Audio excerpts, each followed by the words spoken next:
మాజీ మంత్రి హరీష్ గారు, మిగతా ఉద్యమ మిత్రులు అందరు పెద్దవాళ్ళే. సమయాభావం వల్ల ఇంతమంది ఎక్కువ వివరంగా మాట్లాడతలేను. అందరికీ నమస్కారాలు, సభ్యులకు అభివందనాలు. ఈ సమావేశానికి ఖచ్చితంగా ఒక 2 రోజుల ముందు ఒక ఆంధ్ర మిత్రుడు పాత్రికేయుడు ఫోన్ చేశాడు. ఆయన తెలంగాణలో ఏదో స్వచ్ఛంద సంస్థ తరఫున తిరుగాడుతుంటాడు. కాళేశ్వరం ప్రాజెక్టు డిజైన్ సరిగ్గా లేవని, సరిగ్గా కట్టలేదని, ఇక రకరకాల చేసుకుంటూ ఒకటి వాట్సాప్ మెసేజ్లు వస్తుంటాయి చూడండి, మామూలుగా పంపిస్తుంటారు. ఓ మెసేజ్ పంపించాడు, దీనికి మీ సమాధానం ఏమిటి అనేది. అంటే మరి ఆ డిజైన్ లేకుండా ఏమీ లేకుండా అంత అధ్వానంగా కడతారు, అక్కడ ఇంజనీర్లు లేరా అంటే తెలంగాణ వాళ్ళకి చేత కాదన్నది ఒకటి ఉన్ను. వీళ్ళు ఏం చేసిన అవహేళన చేయాలనే ఒక అహంకారపూరిత వైఖరి అవన్నీ చాలా ఉన్నాయి. ఇక్కడ వీళ్ళు పరిపాలించుకోకుండా అడ్డంకులు సృష్టించాలని దాడులు తెలంగాణ వచ్చిన తర్వాత కూడా కొనసాగుతున్నాయి. నేను ఒకటే చెప్పాను, మీరు ఆంధ్ర ప్రాంతీయులు, మీకు పోలవరం కడుతున్నారు, అమరావతి కడుతున్నారు, మరి పోలవరం గురించి మెసేజ్ అని వచ్చిందా అని అడిగాను. ఏది లేదు. ఈ పోలవరం గురించి మీకేం తెలుసు అని అడిగాను. తెలుసు, పర్యావరణానికి నష్టం జరుగుతుంది, ప్రాజెక్టు కడితే పర్యావరణానికి నష్టం కలిగితే వాదన అమెరికా నుండి కూడా చెప్పొచ్చు. కానీ ఒక ఆంధ్ర ప్రాంతీయులు మీ ప్రాంతంలో కడుతున్న పోలవరం గురించి ఇటువంటి మెసేజ్ ఏమైనా నీకున్నదా నాకు పెట్టుకొని అడిగాను. అది లేదు. అంటే వాళ్ళకు పోలవరం ఏతున్నదో పట్టదు, అమరావతిలో ఏమేదో పట్టదు, కారంచేడు చుండూరులు పట్టవు, తిప్పర్తి సింహ సముద్రం ఇవన్నీ అనేక ఉంటాయి, జిల్లా కూడా ఉంటాయి అగ్రవాణ దాడులు. ఇక్కడికి వచ్చి ఇక్కడ అంతా సంక్షోభం ఉన్నట్టు వాళ్ళు ఉద్యమకారులుగా మనల్ని ఉద్ధరిస్తున్నట్టు మాట్లాడుతుంటారు. మనం ఏం చేసినా రాళ్ళు వేసుకుంటూ మనలో మనకే ఆత్మనిర్భరత భావం వచ్చినట్టుగా అందులో మన వాళ్ళే కొంతమంది అటువైపు చేరి వాళ్ళకు వంత వాడుతుంటారు ద్రోహులు. ఒక ఆయన తెలంగాణ ఆయన చాలా పాత్రికేయుడు అన్నాడు, నేను కేసీఆర్ను విమర్శిస్తా, చంద్రబాబును కూడా విమర్శిస్తున్నాను అంటే గొప్పగా. అక్కడ చంద్రబాబు మొత్తం బురదలో మునిగి తేలిపోయి ఉన్నాడు, ఇక్కడ మనిషి పెద్ద మనిషి తెల్లబట్టలు వేసుకున్నాడు. నువ్వు ఇద్దరితో బురదలతో ఎవరిని చల్లినట్టు అంటే నేను ఒక మేధావి గొప్ప ప్రజలు ఇక్కడ అమ్మాయికులా అంటే రకరకాల లోపల కొంత న్యూట్రల్గా ఉన్నట్టు చేసుకుంటూ ప్రజల తరఫున మాట్లాడుతున్నట్టు, కులాల తరఫున మాట్లాడుతున్నట్టు, ఉద్యమ వామపక్ష తరఫున మాట్లాడుతూ ఎవరి తోరు వాళ్ళకి అప్పుకొని ఉంటారు. అవి తీస్తే లోపల పచ్చ చొక్కాలు ఉంటాయి. తెలంగాణ మీద దాడి జరపడం అనేది అనేక రూపాల్లో జరుగుతుంది. ఇక్కడ మన తరఫున ఉన్న వాళ్ళు జరుగుతున్నారు, అక్కడ అటు నుంచి కూడా జరుపుతున్నారు. ఆ ఆంధ్ర మిత్రుడే మళ్ళీ ఫోన్ చేసిండు, మెదక్ జిల్లాలో ఒక మహారాష్ట్ర బార్డర్ దిక్కని ఒక విలేజ్ ఉందట, అక్కడ కొంతమంది తమ డబ్బులతోనే చెక్ డ్యాములు కట్టుకున్నారట. చాలా సంతోషం. ఇటువంటి చెక్ డ్యాములు కట్టుకుంటుంటే మన కాళేశ్వరం ఎందుకు ఇట్లా కట్టుకోవాలంటున్నారు వాళ్ళు అని అన్నాడు. ఓకే, చాలా బాగా చెప్తున్నావు, అవన్నీ ఫోటోలు తీసి వాళ్ళ వివరాలు సేకరించి పోయి చంద్రబాబుకు చెప్పు, పోలవరం అవసరం లేదు, ఇగో ఇట్లా తెలంగాణలో ఒక ఊళ్ళే కట్టుకున్నారని చెప్పేసి. మేము ఇటువంటి 100 చూసినాం. ఆంధ్ర ప్రభుత్వం ఉన్నప్పుడు ఎక్కడెక్కడ స్థానిక పరిష్కారాలు వెతుక్కోవడం ప్రజలు అనేది 100ల కొద్ది చూసినాం, హర్షించినాం. అప్పుడు ఈ విషయాలు ఎందుకు మాట్లాడేది మీరు? మేము ఉద్యోగాలు చేసుకుంటూ మా డబ్బులు మా సమయం వెచ్చించుకొని 100ల కొద్ది ఊళ్ళు తిరిగినాం. తెలంగాణ ఊళ్ళ గురించి మాకు చెప్పాల్సిన అవసరం లేదు. మీరు పరాన్న జీవులుగా ఉండి మీకు స్వచ్ఛంద సంస్థలో మహారాజా పురుషకులు అక్కడ ఆంధ్ర వలసవాదులో ఇస్తుంటే తెలంగాణ తిరుగుకుంటూ మాకు చెప్పాల్సిన అవసరం లేదు. మీకు సిగ్గు, అభిమానం, కొంచెం నిజాయితీ కనుక ఉన్నట్టయితే మీరు జబాక్ సాన్ చేసుకొని మీ ఊరికి వెళ్ళి ఏదో ఒక ఉద్యోగం చేసుకుంటూ మీ డబ్బులతో మిగతా సమయంలో మీ ఊళ్ళలో తిరుగుకుంటూ మీ ప్రజల కోసం పాటుపడండి. మాకు మీరు వచ్చి ఉద్ధరించాల్సిన అవసరం లేదని జవాబిచ్చాం. అంటే ఎందుకు చెప్తున్నానంటే అడుగడుగున ఇన్ని విమర్శలు పరాయి వాళ్ళ నుంచి, మన మిత్రుల వర్గం నుంచి కూడా కొంతమంది తెలియకుండా వ్యాఖ్యలు చేస్తుంటారు. అక్కడ వాళ్ళు మనకు చదువు రాదని చెప్తారు. అంటే ఒక జాతి గురించి వ్యాఖ్యానించినప్పుడు చాలా సమగ్రంగా అర్థం చేసుకోవాలి, చరిత్ర, జాతి స్వభావం అర్థం చేసుకోవాలి. ఒక మిత్రుడు ట్రైబల్స్ గురించి మాట్లాడాడు. వాళ్ళు పనిచేయరు, పనికి వస్తామని అడిగితే పోయి కుండలో చేపెడతారు, బియ్యం తగినాయి అనుకో బయటకు వచ్చి రామని చెప్తారు అనుకుంటా నవ్విడు అన్నట్టు. అంటే సోమరులు అనే విధంగా. నిజంగా చెప్పాలంటే వాళ్ళకు ఆహార సేకరణ దశలో ఉన్నారు, అడవంతా వాళ్ళ సంపదనే. ఆహారాన్ని లేకపోతే వాళ్ళకు రేపటి వరకు కూడబెట్టుకోవడం అనేది వాళ్ళకి అలవాట్లేదు స్వభావంలో. ఆ దరిద్రపు అలవాటు మన నాగరికులకు ఉన్నది. మనం సిగ్గుపడాల్సింది పోయి వాళ్ళు పనిచేసినట్టు మనం చేస్తామా? అంటే తెలంగాణ వాళ్ళ గురించి కూడా ఇష్టం వచ్చినట్టు ఇక్కడ విద్యావంతులు లేరు. ఎందుకు లేరు నేను చూసిన. అక్కడ ఆంధ్ర ప్రాంతం వేరు, అక్కడ సర్టిఫికేట్ కోర్సు. ఒక ఉద్యోగం కావాలంటే వాళ్ళు 10వ తరగతి వరకు నికరంగా చదువుకుంటున్నారు వరుస పెట్టి. ఇక్కడ తెలంగాణ సమాజం లేదు. శ్రీ సింగిరెడ్డి నిరంజన్ రెడ్డి గారిని, మాజీ వ్యవసాయ శాఖ మంత్రులు, వారిని సాధారణంగా వేదిక మీదకి ఆహ్వానిస్తుంది.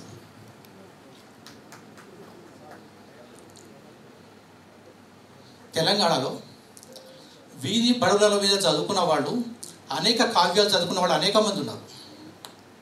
మనం సామల సదాశివ గారు రాసింది యాది పుస్తకం చదివితే మన తెలంగాణ సమాజం సంగీతం, సాహిత్యం అట్లా ఎంత సంపద్వంతంగా ఉందో అర్థమవుతుంది. అంటే మీ సర్టిఫికేట్ కోర్సులు ఎంత మాత్రం ఇక్కడ చదువులేనట్టేనా? మీ లెక్క ప్రకారం చేస్తే మీ అన్నయ్య తిక్కన అందరూ కూడా చదువురానుడు అవుతారు. నేను నా చిన్నప్పటి సంగతి చెప్తున్నా. మంగళ రామచంద్రం అని ఉండేది. ఆయన భూములు కొలుచోడు. అంటే భూములు కొలటి ఇక్కడ మనం చదువుకున్న వాళ్ళ ఇంతమంది యూనివర్సిటీలో పోతే ఎంతమంది కొలవగలుగుతారు? క్షేత్రగట్టం ఎంతమందికి వస్తుంది? నేను పోయి అడిగిన ఆయన, ఎక్కడ నేర్చుకున్నామంటే ఇక్కడ కొనే పంతులు ఉండేది, కొనే పంతుల దగ్గర నేర్చుకున్నామని. మర్రి పక్కయ్య ఆయన ఒక యాదవ్, ఆయన బాగా చదువుకున్నాడు. ఎక్కడి నుంచి చదువుకున్నావా అని అంటే కొనే పంతులు చదువుకునే వీధి అరుగు మీద కూర్చొని చదువుకున్నాడు. వాళ్ళందరూ దళితులు ఉన్నారు. పద్మశాలి దగ్గర నేను బట్టి విక్రమార్క చాలా పుస్తకాలు తెచ్చుకొని చదువుకున్నా. ప్రతి ఇళ్లలో ఒక చిన్న లైబ్రరీ ఉంటుంది.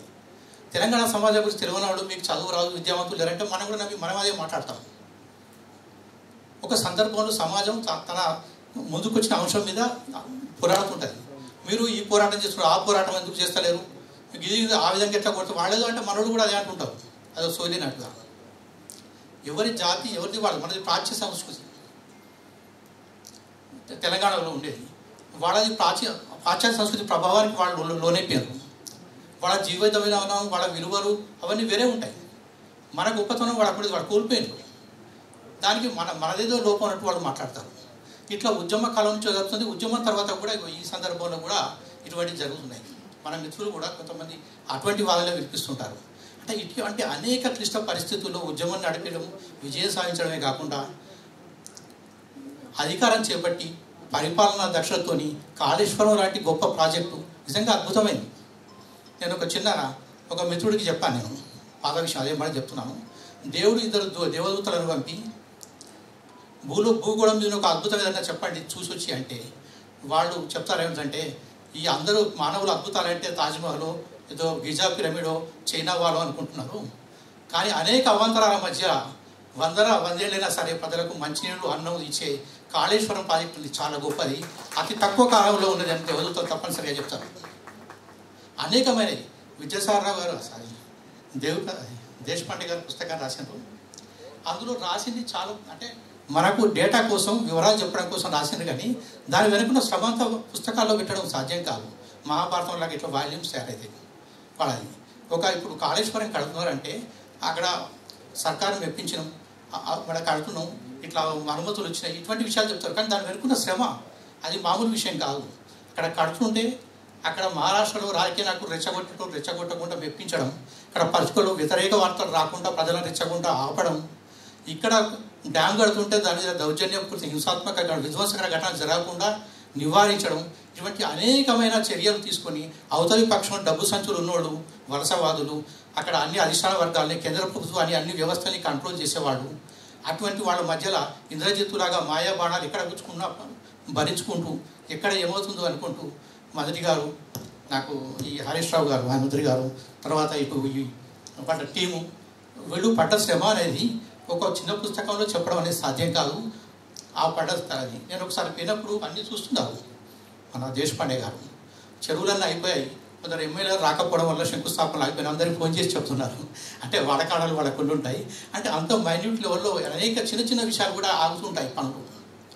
ఇవన్నీ పెట్టుకొని ఇవన్నీ పూర్తి చేయడం అనేది మామూలు విషయం కాదు, చాలా అసాధారణమైన విషయం. 3.5 ఏళ్ళు అంటే సెంట్రల్ గవర్నమెంట్ ఎప్పుడైనా మనం ఒక నోట్లో రద్దు చేసారు చూసినాం కదా.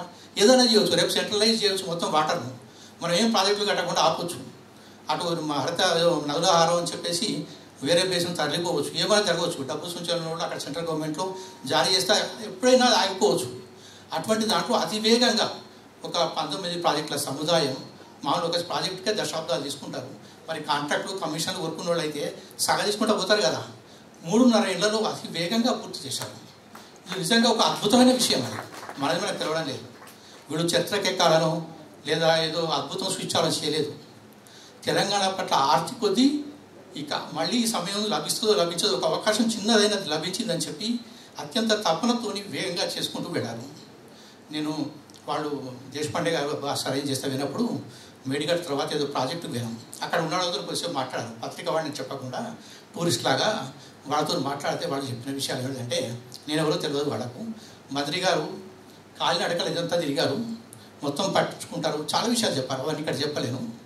మేము పనిచేస్తుంటే కరెంటు అడవి శాఖ, రెవెన్యూ శాఖ, ఇంకేదో శాఖ ఎవరి అడ్డంకులు వచ్చినా మంత్రి గారు ముందే వాటికి క్లియర్ చేస్తారు, మా పనులు నడిపిస్తుంటారు. అంటే ప్రతి దశలో కూడా పోతుంటే ముందుగా పక్కకు జరిగినట్టు చేస్తుంటారు. ఆ అదృశ్య శక్తి, మంత్రి గారిని అదృశ్య శక్తి నడిపిస్తున్నట్టు నడుపుతున్నామని చెప్పాను. నేను ఎప్పుడూ చెప్పలేదు ఈ విషయం, కాకపోతే ఇవన్నీ నోట్ చేసి పెట్టుకున్నాను. అంటే ఇంత తపనతో చేయడం, తెలంగాణ పట్ల ఆర్తితోని తపనతోని వారి బృందం, ఈ నిపుణులు వీళ్ళందరూ కలిసి అనేక మంది చేయడం వల్ల తెలంగాణలో ఇదో ఈ విధంగా మనకు మన వాటా దక్కింది. ఈ ప్రాజెక్టు సాధ్యమైంది, ఇట్లా అనేక ప్రాజెక్టులు సాధ్యమైనవి అన్ని రంగాల్లో కూడా. ఇది ఒక అద్భుతమే. నేను అనేది ఏంటంటే, రేపు వీళ్ళు ఏ ఆశ లేకుండా అద్భుతం చేయాలని కానీ, చేతులు నిలబడాలని లేదా కానీ ఏది చేయకుండా తపనతో చేసే క్రమంలో రైస్ టు ద అకేషన్ అంటారు.